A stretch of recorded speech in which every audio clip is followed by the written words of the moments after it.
It's Monday, October 16th, 2023. Before we start today, please make sure to like this video, make sure to share it, and make sure you subscribe. Costs absolutely nothing. Just press the subscribe button, hit that notification button also so that you're alerted when the newest videos drop. But we got a lot to talk about. We got to get right into this today. I don't want to make this video too long, but the first thing I want to start out with is this rainbow. This was very interesting yesterday. It was seen in the sky near Israel's border with the Gaza Strip. Very, very unusual. Does it mean anything? Is it biblical? I have no idea, but I thought it was very, very interesting to see all the smoke in the sky, explosions, and then this big rainbow appear. I don't know if it's some kind of message. Does it mean anything? Maybe it's just absolutely nothing. But really quick, I want to address a comment or two. This one, I believe, came yesterday. Why do you wear a new shirt every day, yet you tell people not to make big ticket purchases? You are no example. And I want to address that. First off, I never said I was an example. I make these videos to share with everybody what I'm thinking, what I'm doing to get your input, but I've never came out and said I'm an example. Now, if you think I'm an example, that's fine, but I never said I was an example. Second, I have no debt. So if I want to go buy a shirt, I'm going to go buy a shirt. I owe absolutely nobody a penny. So I can buy whatever I want to buy. Thirdly, I don't consider a shirt a big purchase. Now, I do like nice clothes, no doubt about it, but I don't consider a shirt a big purchase. Another thing that I would like to say here is just out of respect for the audience, for my listeners, for the subscribers, I don't like to look like a slob. I like to show respect. I've always shown respect to my clients, and I'm always going to show respect to all of you. Yeah, sometimes I wear a t-shirt, but most of the time, you know, I'm wearing a shirt, a dress shirt, a tie, a button down, whatever, and sometimes a t-shirt. But I never want to come across like a slob, because I think there is something to say when you have a little respect for other people and respect for yourself and dress nice. Now, I know this individual would probably go to a job interview wearing a shirt that they wore for 4 or 5 days straight without having it cleaned with a bean stain on it. That's probably how this D-bag is thinking.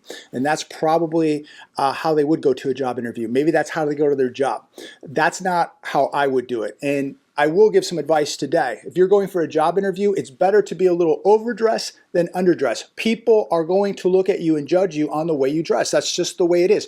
They're going to look at your physical fitness. They're going to look and listen to your communication skills. And they're going to look, how did this individual dress today?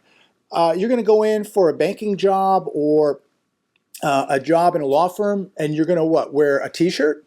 No, you dress respectfully and professionally, and I think that that's always going to help you out a little bit more in life than dressing like a slob. And again, don't go to a job interview wearing the same shirt that you wore for 4 days with a bean stain like this individual probably did.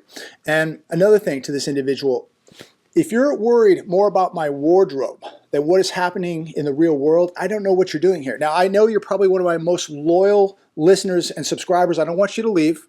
I know you're very, very loyal, but I just wanted to address this. Don't worry about the tie I'm wearing, the suit, the shirt. We need to worry about what's happening in the real world, things that are going to affect you and I. Instead of taking the time and judging people and worrying about how they're dressing, that maybe my shirt's too expensive, or I'm a hypocrite because I'm telling people to get out of debt and not buy big ticket items. If you maybe took the time to maybe put this in your life more and to work on your life, you'd probably be in a better position right now. So I wanted to just address that for a second. We need to stop worrying about what people are wearing and worrying about ourselves. Do we have enough security? Do we have enough food, water? Do we have enough training? Do we have enough assets? Are we absorbing knowledge? Are we picking up and learning new skills? Take the time to do that. Be constructive. Be proactive. Just don't, you know, be a D-bag. I mean, really. Now, let's shift gears and get into the real news today and what's really, really happening. Things continue to be heating up over in the Middle East. And we're going on a few days now. Sunday, Monday, about 3 days now. This has been taking place where we've got these troops now at the Gaza border, and it seems like they're just waiting for something. I don't know why they're waiting, but it's going to be interesting to see how this plays out and just how effective this is all going to be, and are we going to see other players get involved? So we'll see how it plays out. But this article today from The Hedge, ticking time bomb, food inflation is crushing millions of low-income Americans.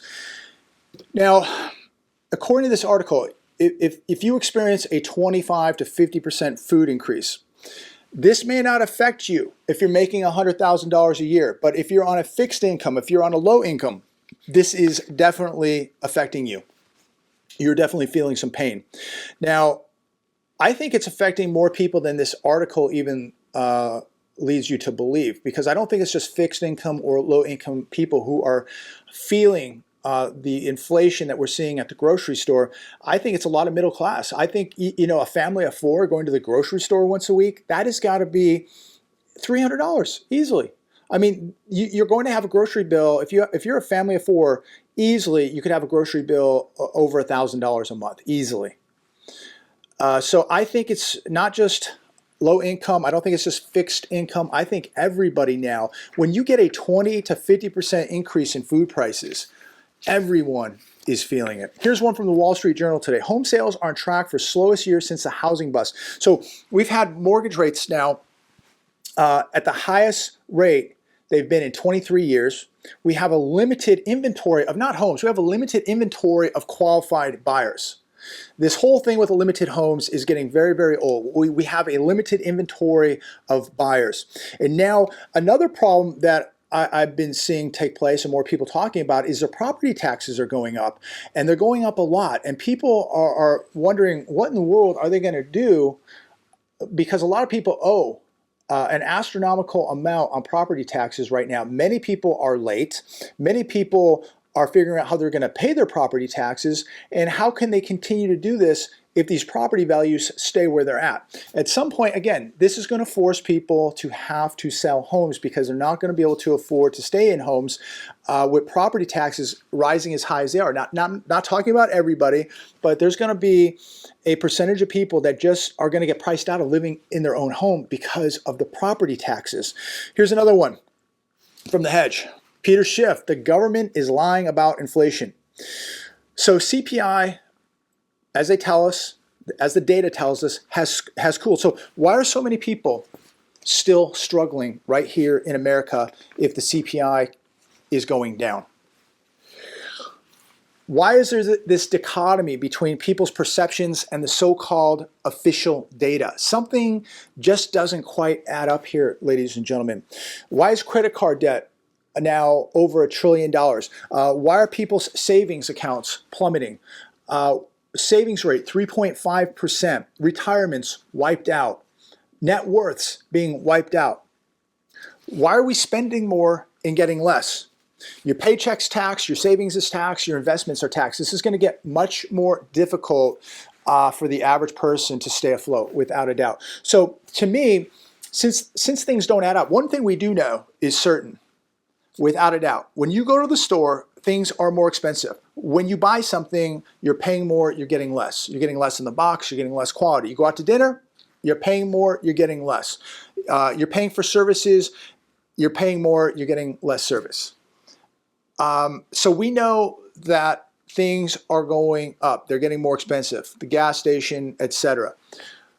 So that leads me to believe that maybe, just maybe, comment down below. I'm just putting this out there.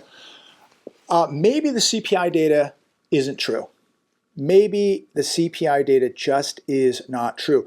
Do you really believe that inflation is 3.7%? I mean, I think we've got to sit down and look at ourselves in the mirror and go, is inflation 3.7%? I think that a fifth grader could figure this out very, very quickly and tell you that there's no way inflation is 3.7%. Now, you know, Sometimes I make videos, I talk about things, I talk about other people. I just call it the way I see it, ladies and gentlemen. But somebody said yesterday I shouldn't talk about other people. I really wasn't talking about anybody, but you know, I do watch other videos. I do question some of the things in these videos, why some people just are not alerting people, especially their subscribers, their followers, why they're not alerting people to the real dangers that are taking place. Now, I watch a channel, and I'm going to give a shout out here. I call it the way I see it. When I see somebody doing something good, when I see people being honest, when I see people that really walk the walk, I'm going to call it out. There's a channel. I've been watching this guy on and off for over the past year. It's called the number 3 of 7. 3 of 7. Many of you probably watch this guy. He's a Navy SEAL, and he did a video the other day, and it's called "No Time for Complacency." And I watched another video a couple weeks ago where he said that, you know, we've got to stop relying on the government, the system, the police to protect us. We need a stronger society. We need people who can take care of their own business. And the more people in this country who are law-abiding, who can take care of business, the less demand on the system. So we can say we need 1 million more police officers, but guess what? That's just more and more government. That's more and more of the system. That's us relying more and more on the system. We need to take responsibility right now for ourselves, financially, spiritually, physically, across the board. We need to be taking responsibility for ourselves. So yes, there are people out there that I think make videos that do it just to make money, that you know, will sponsor something every day. They will sell out to the highest bidder, and I'm going to call it the way I see it. But then there's people like this, 3 of 7, who are real. This guy, you know, Navy SEAL, he you know, he's been there, he's done that. I would love to meet this guy in person and shoot a video. I think we would have a lot to talk about. So maybe we'll do that in the future and get a hold of him. But 3 of 7, check it out. Calling it the way I see it, ladies and gentlemen. And I think that is great advice. Do not get complacent. This is not the time to be complacent. Also, he's going to tell you, you need to know how to fight. People have gotten soft. You need to get out and train, be proficient, learn how to fight, get in the best physical condition that you can. We have gotten extremely soft, ladies and gentlemen. So that's a real person right there. That's a guy walking the walk, 3 of 7. And I think that's a channel you should definitely be checking out, because this guy is keeping it real. He's not selling out to every sponsor, to the highest bidder. This guy's walking the walk. This is the kind of people that I look at, and these are the people that, you know, make you think. And so check that channel out. Another one from The Hedge today. Darkness on the Edge of Town is the title. Is the American dream a fallacy? Some people, a lot of people, I think at this point would definitely say yes. I still think that there's more opportunity here than anywhere else, but we are really seeing this opportunity and wealth gap continue to widen. So there is less opportunity, there is less wealth for the average person, and this gap continues to widen. And so is the American dream over? I don't know. It says here, since the 1970s, the poor have gotten poorer, even though they have been convinced they are richer through the use of seemingly limitless debt, driving expensive cars, living in McMansions, all while having debt up to their eyeballs.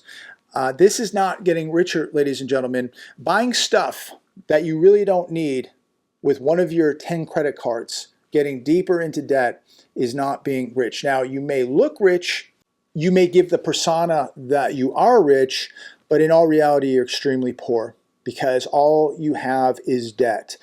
And people are putting themselves in a position now as the economy continues to slow down, as we are day to day with probably seeing some serious events unfolding here in America. Now, that doesn't mean it's going to happen tomorrow or next week, but we are going to really see, I think, biblical events unfold here in America at some point. I don't know when that point is, but think about if you're carrying a lot of debt and things really begin to break down financially as they are beginning to right now. Grids down, markets closed down, issues with the dollar, issues with banking, and you have all this debt. You lose your job. What are you going to do? People pulled all this money out of their homes to buy cryptocurrencies.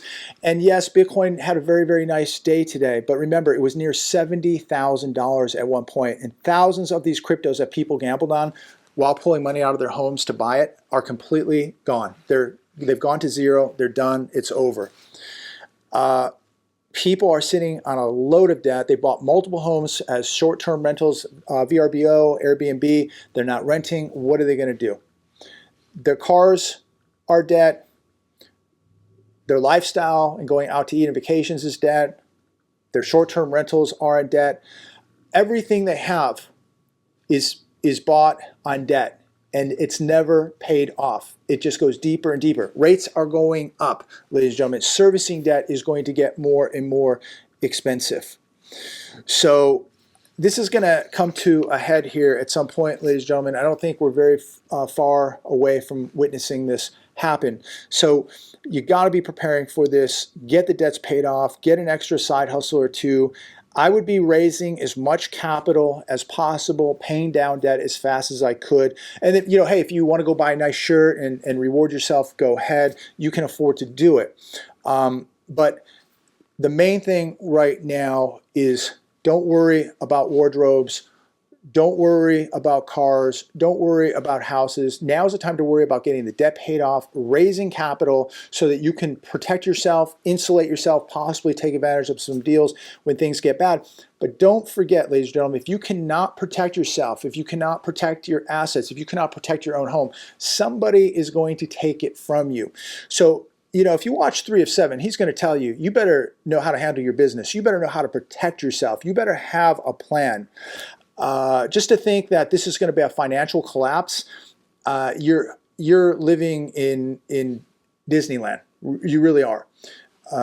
With what's happening right now in the Middle East and the potential of blowback happening right here on top of the crime wave that is exploding here right now, your main focus right now should be protecting yourself, your family, and the assets you have right now. That should be the main goal right now. The Daily Mail, and here we go again. 2 dead in Brussels. Gun rampage man claiming to be ISIS member avenging murder of U.S. Palestinian boy. Opens fire on group wearing Swedish football shirts ahead of Euro 2024 qualifier and then goes on the run. So apparently this guy's on the run. He's opened fire on a bunch of people. This just happened in Brussels. Reading this today on the Daily Mail. Do not be complacent, ladies and gentlemen. Be prepared. Now, many of the people in Israel never thought when they went to that music festival what was going to happen. People living in those homes, sitting at home, listening to the radio, watching TV, sitting on their porches, never thought this was going to happen, and it happened like that. Blink of an eye. And we sit here in America and think like, oh, nothing, nobody would do anything to us. That could never happen here. I hope it never does. I hope you're right. But I can't take that chance. I hope that you don't take that chance, especially if you have a family and kids.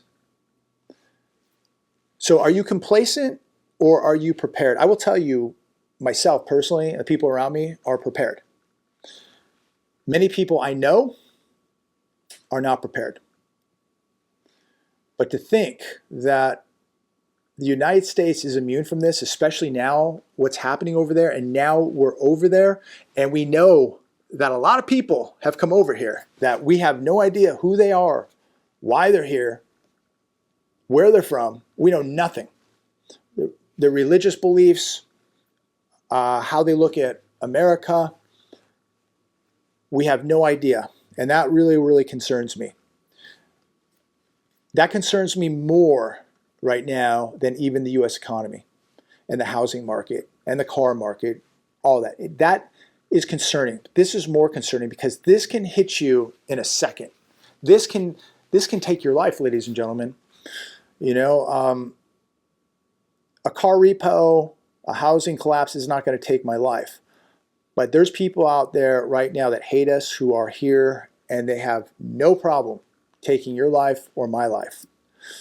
So pay attention, be aware of your environment, your surroundings, be training, be proficient. This is no time to play games, ladies and gentlemen. This is not 1986. This is 2023. We're living in a very, very dangerous world right now. We have created a lot of enemies. We're going to create a lot more enemies, and things are going to escalate in the Middle East, and they're coming here, whether you want to believe it or not. Well, take it right here from the Daily Mail.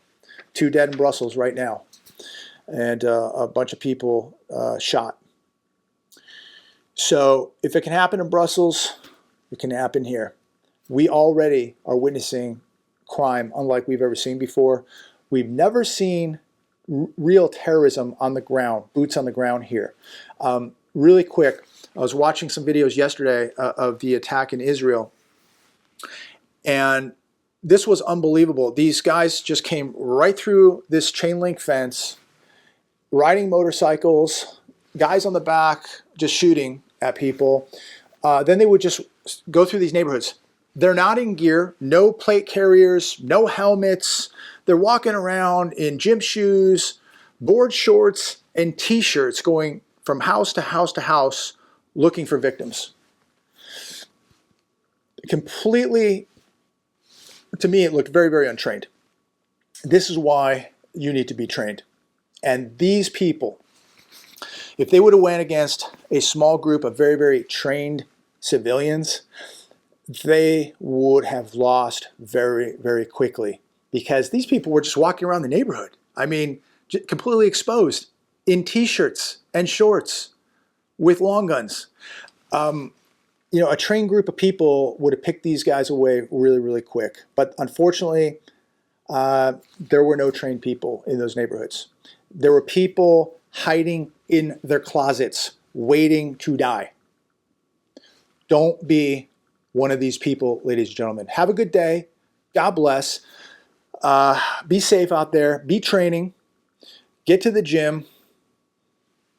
Better yourself, ladies and gentlemen. Better yourself. This is the time right now to get in gear and take action. God bless.